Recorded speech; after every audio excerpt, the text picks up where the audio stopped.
ആയുധ ശക്തി ഉപയോഗിച്ച് ഇറാനെ പൂർണ്ണമായി കീഴടക്കാൻ കഴിയാതെ വന്നതോടെ ഇപ്പോൾ അമേരിക്ക മറ്റൊരു വഴിയിലേക്ക് തിരഞ്ഞെടുക്കുകയാണ്. സൈനിക നടപടി മാത്രമല്ല, സാമ്പത്തിക സമ്മർദ്ദം ഉപയോഗിച്ച് ഇറാനെ നിയന്ത്രിക്കാൻ ശ്രമിക്കുകയാണ് ഇപ്പോൾ അവർ. ഇതിന്റെ ഭാഗമായി ഇറാനെ സഹായിച്ചെന്നാരോപിക്കുന്ന നിരവധി വസ്തുക്കളും സ്ഥാപനങ്ങളും ലക്ഷ്യമിട്ട് പുതിയ ഉപരോധങ്ങൾ പ്രഖ്യാപിച്ചിട്ടുണ്ട്. ഈ പുതിയ നടപടിയുടെ ഭാഗമായി ഏകദേശം 35 പേർക്കും സ്ഥാപനങ്ങൾക്കുമെതിരെയാണ് അമേരിക്ക കർശനമായ സാമ്പത്തിക നിയന്ത്രണങ്ങൾ ഏർപ്പെടുത്തിയിരിക്കുന്നത്. ഇവർ ഇറാനെതിരെ അന്താരാഷ്ട്ര ഉപരോധങ്ങൾ മറികടക്കാൻ സഹായിച്ചുവെന്നാണ് അമേരിക്ക പറയുന്നത്. ഈ നടപടികൾ പ്രഖ്യാപിച്ചത് അമേരിക്കയുടെ ട്രഷറി വകുപ്പാണ്. ഈ വകുപ്പിന്റെ പ്രധാന ലക്ഷ്യം ഇറാൻ ഉപയോഗിക്കുന്ന രഹസ്യ സാമ്പത്തിക ശൃംഖലകളെ തകർക്കുക എന്നതാണ്. ഇവിടെ ശ്രദ്ധിക്കേണ്ട ഒരു പ്രധാന കാര്യമാണ് ഷാഡോ ബാങ്കിംഗ് എന്ന ആശയം. സാധാരണ ബാങ്കിംഗ് സംവിധാനത്തിന് പുറത്തുള്ള അത്രയും തുറന്നതല്ലാത്ത സാമ്പത്തിക ഇടപാടുകളെയാണ് ഇതിലൂടെ ഉദ്ദേശിക്കുന്നത്. ഇറാൻ ഇത്തരത്തിലുള്ള രഹസ്യ ശൃംഖലകൾ ഉപയോഗിച്ച് കോടിക്കണക്കിന് ഡോളറുകൾ ലോകത്തിന്റെ വിവിധ ഭാഗങ്ങളിലേക്ക് മാറ്റിയെന്നാണ് അമേരിക്ക ആരോപിക്കുന്നത്. ഈ പണം ഉപയോഗിച്ച് വിവിധ പ്രവർത്തനങ്ങൾ നടത്തിയെന്നും പ്രത്യേകിച്ച് സൈനിക ആവശ്യങ്ങൾക്കും ഇത് ഉപയോഗിച്ചുവെന്നും അമേരിക്ക പറയുന്നു. ഈ സാമ്പത്തിക ശൃംഖലയുടെ ഇറാന്റെ സായുധ സേനയ്ക്ക് ഇസ്ലാമിക് റവല്യൂഷണറി ഗാർഡ് കോപ്സ് എന്ന സൈനിക വിഭാഗത്തിനും സഹായം ലഭിച്ചുവെന്നാണ് കണ്ടെത്തൽ. ഈ സംഘടനയ്ക്ക് അന്താരാഷ്ട്ര സാമ്പത്തിക സംവിധാനങ്ങളും പ്രവേശനം ലഭിക്കാൻ ചില ആളുകളും സ്ഥാപനങ്ങളും സഹായിച്ചുവെന്നാണ് അമേരിക്കയുടെ ആരോപണം. അതായത് ലോകത്തിന്റെ വിവിധ രാജ്യങ്ങളിലെ ബാങ്കുകൾ ഉപയോഗിച്ച് പണക്കൈമാറ്റം നടത്താൻ ഇവർ വഴിയൊരുക്കി എന്നാണ് ആരോപണം. ഇത് മാത്രമല്ല, ഇറാൻ അധികൃതമായി എണ്ണ വിൽക്കുന്നതും ഈ ശൃംഖല സഹായിച്ചുവെന്നാണ് അമേരിക്ക പറയുന്നത്. ഔദ്യോഗിക മാർഗങ്ങൾ ഉപയോഗിക്കാതെ മറുവഴികളിലൂടെ എണ്ണ വിൽപ്പന നടത്തി പണം സമ്പാദിക്കുന്ന രീതിയാണ് ഇവിടെ ഉദ്ദേശിക്കുന്നത്. ഈ പണം പിന്നീട് മിസൈലുകൾ പോലുള്ള ആയുധങ്ങൾ വാങ്ങാൻ ഉപയോഗിച്ചുവെന്നും ആരോപണമുണ്ട്.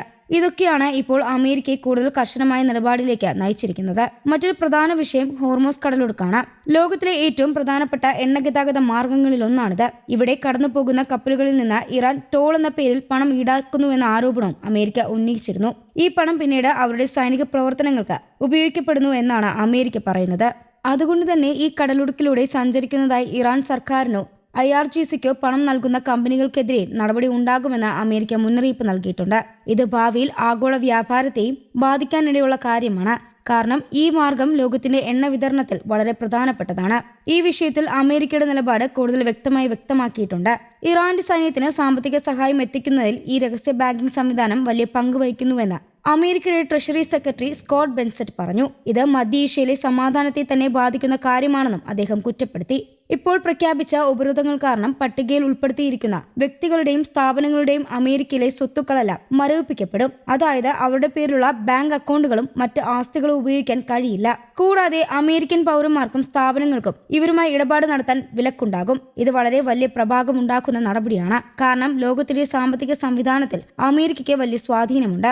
ആയതിനാൽ അമേരിക്ക ഇത്തരത്തിലുള്ള ഉപരോധങ്ങൾ ഏർപ്പെടുത്തുമ്പോൾ മറ്റു രാജ്യങ്ങളിലെ ബാങ്കുകളും സ്ഥാപനങ്ങളും അതിന്റെ പ്രഭാവം അനുഭവിക്കേണ്ടി വരും. പലപ്പോഴും അമേരിക്കയുടെ നടപടികൾ മറ്റു രാജ്യങ്ങളും പിന്തുടരാറുണ്ട്. ഇതോടെ ഇറാൻ കൂടുതൽ സാമ്പത്തിക സമ്മർദ്ദത്തിലാക്കാൻ സാധ്യതയുണ്ട്. ഇതിനകം തന്നെ വിവിധ ഉപരോധങ്ങൾ നേരിടുന്ന രാജ്യമാണ് ഇറാൻ. പുതിയ നിയന്ത്രണങ്ങൾ വന്നതോടെ അവരുടെ സാമ്പത്തിക പ്രവർത്തനങ്ങൾ കൂടുതൽ ബുദ്ധിമുട്ടാകാം. പ്രത്യേകിച്ച് വിദേശ വ്യാപാരവും പണം ഇടപാടുകളും കൂടുതൽ സങ്കീർണമാകും.